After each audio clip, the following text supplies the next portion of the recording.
Assalamualaikum adik-adik. Bertemu lagi dengan Teacher Intan. Kali ini dalam pelajaran sains 4 tahun. Okey, sebelum kita nak mulakan pelajaran seperti biasa, hari ini hari Rabu, 26 hari bulan 8 tahun 2020 bersamaan dengan 7 Muharram 1442 Hijrah. Okey, adik-adik dah bersedia nak belajar? Ya, adik-adik ambil buku aktiviti sains 4 tahun. Kemudian adik-adik buka muka surat 12 dan 13.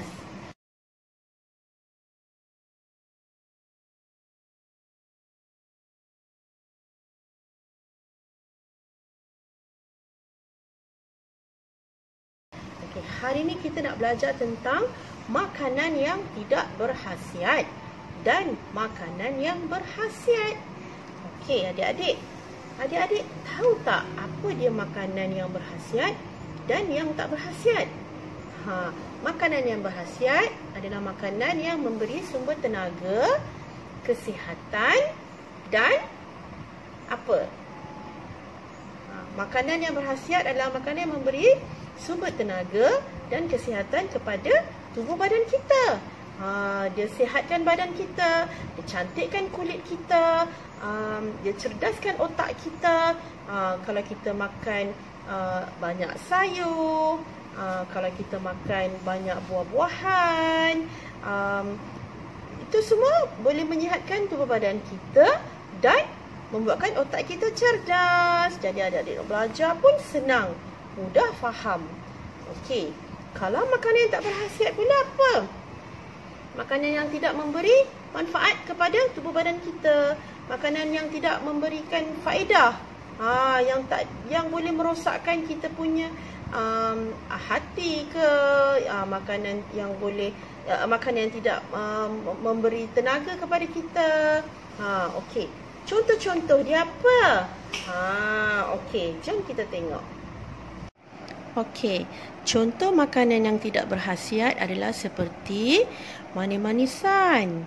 Okey, macam aiskrim, kek, burger. Itu adalah makanan yang tidak berkhasiat.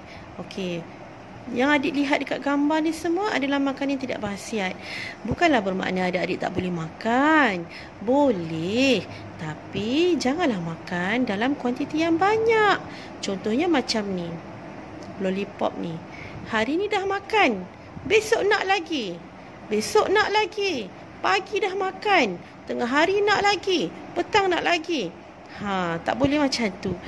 Makanan ni boleh merosakkan gigi sebab dia adalah manis. Kemudian kita pun nanti jadi tak sihat. Seperti donat. Okey, donat pun makanan yang tidak berkhasiat. Tapi bukanlah teacher kata adik-adik tak boleh makan donat. Boleh, tapi janganlah makan banyak-banyak sebab donat ni manis. Macam kek. Kek pun sama, manis. Boleh makan, tapi jangan makan banyak-banyak. Macam burger, tak ada apa khasiat pun dalam burger. Aiskrim, sebab dia adalah manis dan boleh merosakkan gigi. Okey, kita tengok pula apa dia makanan yang berkhasiat. Okey, makanan yang berkhasiat adalah seperti buah anggur, sayur kobis, sayur sawi, buah lai, sayur-sayuran. Ada lagi contoh-contoh yang makanan berkhasiat yang adik boleh nampak dekat rumah adik-adik. Contohnya apa? Ikan goreng. Dia adalah salah satu makanan yang sangat bagus yang memberi protein kepada kita. Jadi bila adik-adik nak belajar pun senang aja, mudah dapat. Okey, jadi sekarang ni apa yang teacher nak adik-adik buat dekat buku aktiviti muka surat 12 dan 13 ialah, di muka surat 12 teacher nak adik-adik warnakan ke semua makanan ni. Warnakan ke semua makanan ni ikut logik. Ikut logik ya. Okey. Warnakan dengan kemas. Jangan comot. Okey. Di muka surat 13 pula, apa yang adik-adik kena buat? Okey, bulatkan makanan yang berkhasiat. Okey, teacher nak adik-adik bulatkan makanan yang berkhasiat sahaja. Seperti yang teacher dah terangkan tadi. Contoh yang teacher beri adalah buah lai. Makanan dia berkhasiat. Bulatkan dan warnakan.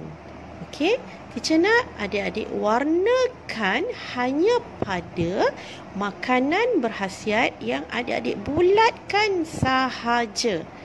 Boleh? Jangan warnakan semua. Warnakan makanan yang berkhasiat sahaja. Okey, teacher nak lihat sejauh mana yang adik-adik boleh faham dengan apa yang teacher dah terangkan tadi. Okey adik-adik, boleh? Kalau boleh buat dengan kemas, buat dengan cantik. Jangan comot, jangan conteng. Yang paling penting buku jangan koyak. Bila dah siap, tunjukkan hasil kerja adik-adik kepada teacher. Okey adik-adik, selamat belajar.